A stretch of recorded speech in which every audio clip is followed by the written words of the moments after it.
texture. Then we put it in the smokehouse, rotate it all around the smokehouse until it's thoroughly dehydrated. Once it's dehydrated, it doesn't weigh very much.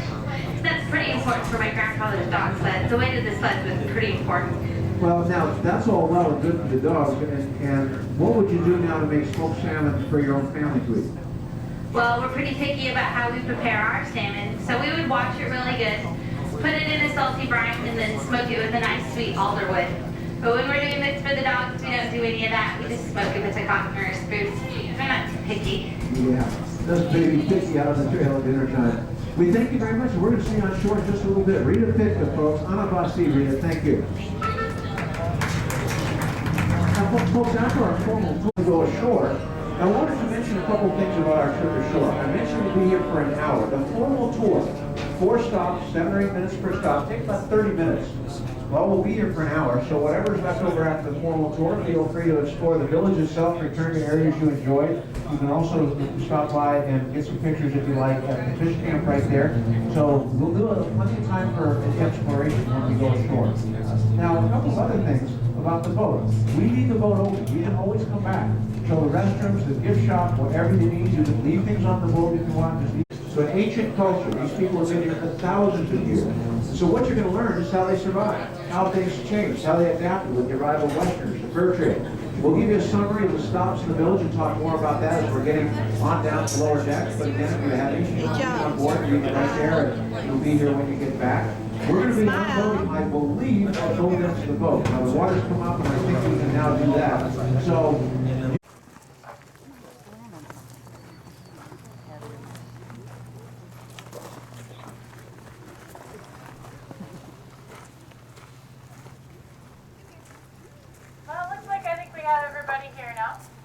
Again, my name is Jessie and I do work at Trailmaker Kennels, but I also have a very good sized kennel sled dogs of my own. In fact, most of the dogs here in this pen have come off of my Iditarod team, and some of them have been to Iditarod multiple times. Now, often people first come here, they're pretty surprised at how these dogs look. They often wonder, well, just what kind of dogs are these? They sure don't look much like sled dogs. They're awfully small. I expected to see a much bigger dog. So what breed is this? Well, when you think of a sled dog, you're probably most commonly thinking of the Siberians and the Malamutes. They're a little larger dog, especially the Malamutes. They can be well over 100 pounds. Now, they're used as sled dogs too, but they're used more for things like recreational mushing or weight pulls.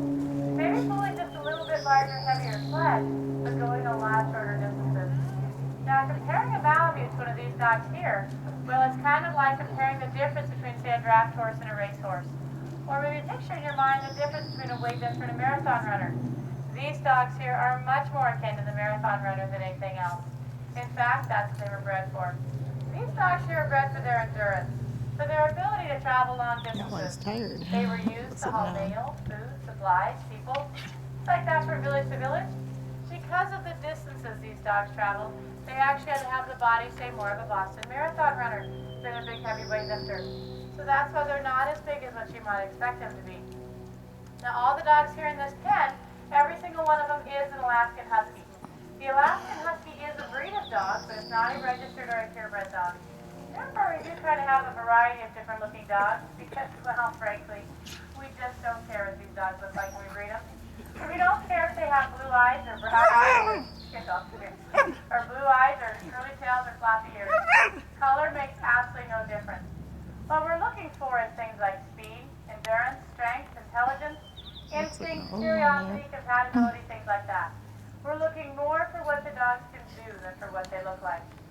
Now, the natives here in Alaska... Well, we just got through the riverboat, and we're going to, in Fairbanks, Chena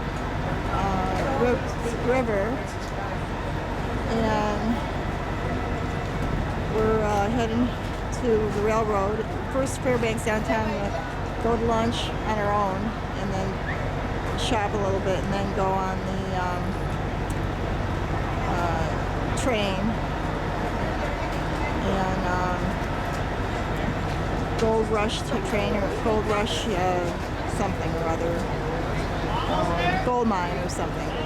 And Denali we go tomorrow. So in the Arctic Circle's at 5 tonight, so I'm going to save this film and probably not take any on the train.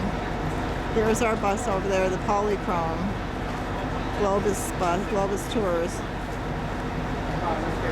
Okay, I hear you, Joe. You always gotta be yakking. You're worse than old lady. You're looking there for me twice. You're spying on me, aren't you? Can't turn this off. Okay, one shot of the gift shops and that. There's a boat over there. And that's it. And buses to the left.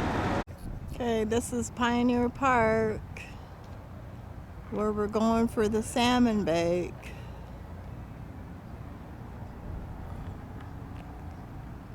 Pioneer Park. They have a saloon here where they have shows and everything, and I wanted to go, but we don't got time. We're waiting for Globus, our group, to come meet us here. We went back to hotel because we're going to Arctic Circle. We didn't go on the train ride or the gold mine because it's just too much. We're going to Arctic Circle tonight, and we won't be getting back till 11:30, and we got to get up at 4 to go start out tomorrow, put our bags out at 6:15 and take off at 7:15 to go to Denali. So we got up early this morning and went on the riverboat, and we had to get up at be out there by 7:15 and have breakfast at 6 or 5:30. So too long a day to go and stop and taking a break. So we went home, took a break. We're probably the only ones that did. Some aren't going all the way to the Arctic Circle. Now this is a salmon bake, so we're waiting here. We're gonna have dinner. Joe's having prime rib, and I'm having salmon. And they say the salmon is so strong, but I like it. It's good because I like salmon, and I don't think there's much flavor from the one at grocery store at home.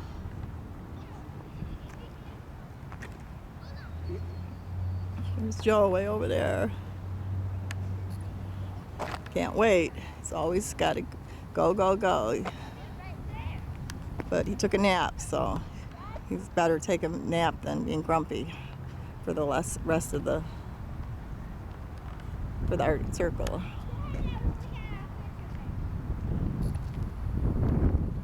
And I'll get the name of this place in a minute. What's that up there? Oh, that's okay. I didn't get. You didn't get in. I'm looking up there. Must be Eskimo artwork or something. There it is, Alaska Centennial Center of the Arts. They're supposed to be here at 5:30. So they went to Kmart, they went to the railroad, they went to the gold mine, and we didn't want to do all that. But anyway, they don't get back to her till 6:30. We're supposed to take off afterwards for the Arctic Circle, and we better not miss it. Flying up there. There's 18 going, 2 planes, so it's a small plane. Let's shut off now.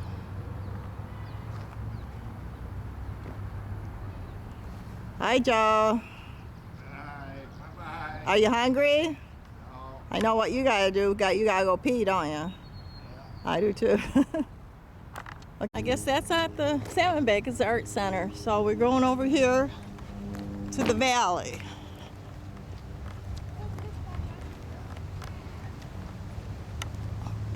Have our salmon bake. Right in here. Other side of the park, I guess, isn't it? Okay, there it is, salmon bake. So we're going through here, the valley.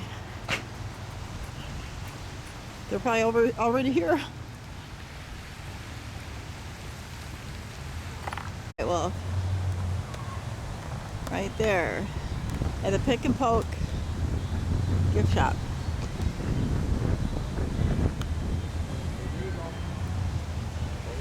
Oh, this is recording. Yep, it's recording. Where's the eagle? Oh yeah, there it is. Well, there we go. Oh, that's not an eagle. Oh, that's a raven. Oh yeah. What do they say about the raven, anyways? They take the dog's food. How do they do? They let the dog wrap itself around a pole and. Yeah, and then they take the food. That's what the young guy in the park here said at the entranceway. It must be in there, Joe, the dining hall. Well, go on, keep going up there and checking it out and find out. They're not even here yet, I bet. There's your bear. Is the salmon bacon there? Over here? Right there? Okay, thank you. Salad bar.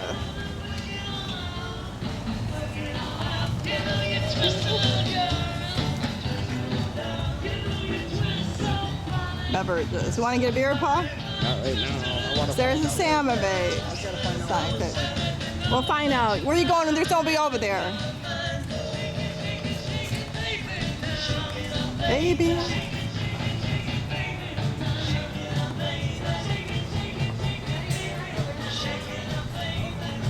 We gotta wait for him anyway, so. Salmon bait. Dessert and coffee.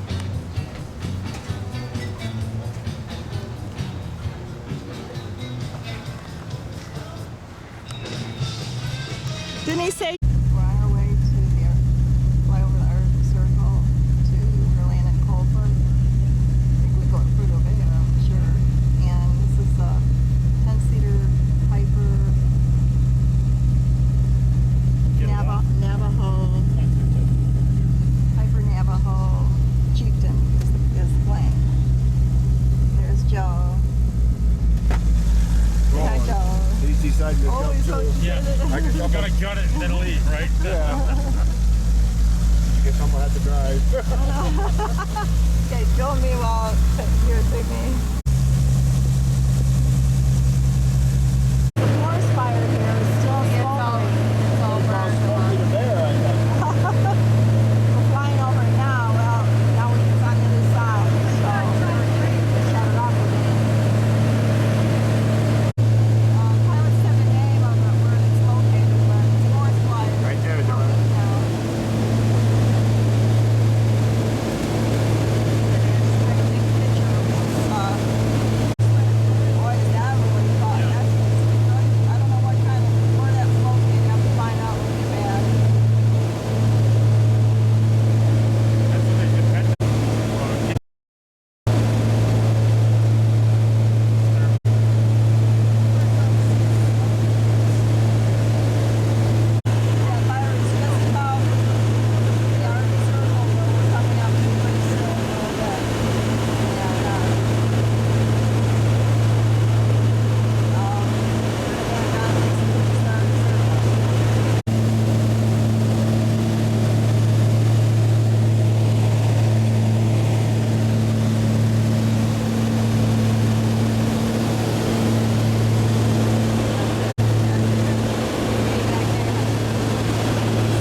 Now.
dirt road runway. Wow. This is a great flight. Paul did a great job flying this. Yay, Oh, we're all here.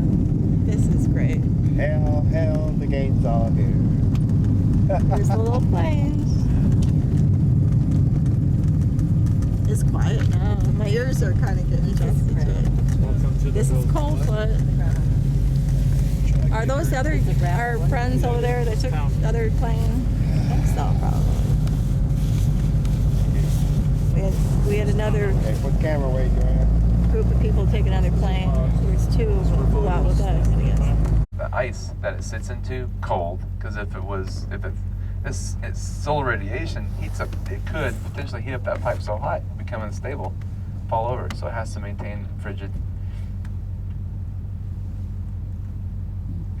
It goes all around it. It goes right underneath the Cayuga River. Dude, it is an engineering phenom. It is quite amazing. We're in Coldfoot, and I just see this big mosquito. Can't get on film. Mike is the tour director. It's the one that drove us in from the landing strip. A lot of it's just kind of preparing for winter. And up here, everyone hunts for their own food and grows their own vegetables. You grow shells for the winter? I have been. The last 3 winters I've headed down south, but this winter I'm going to stick through at least until the middle of January.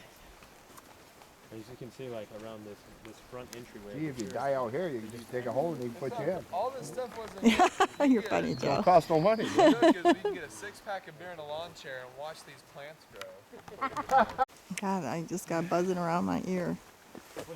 Ooh. That's a good question for Jack. Jack built this. A guy named Jack built this for his kids. Heck, if you die out here, you can just dig a hole and put them in. There you go. You're right. Yeah, that's a solar panel. The bears and stuff that eat them. Very nice. Imagine it goes through that.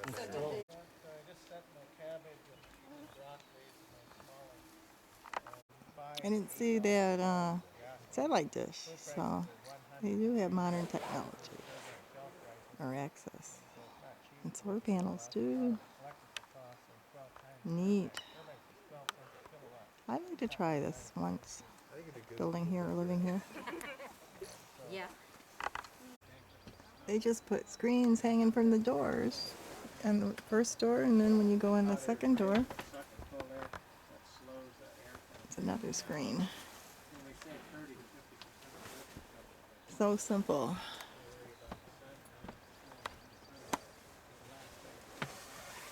And there's another screen that swings. There's a clothesline. You got the fur hanging on it. An energy light. They got it up there, and it does lit mountains of Coldfoot, Alaska.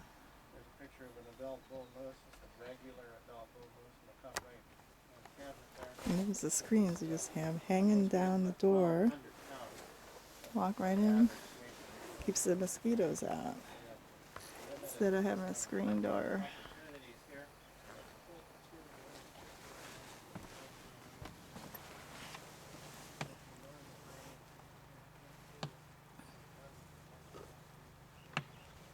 Right there. Hangs right down the door. So simple. Make things so easier. And those were wolves, wolf heads on the other side of the Jack's house here, that by the garden. We killed a lot of wolves.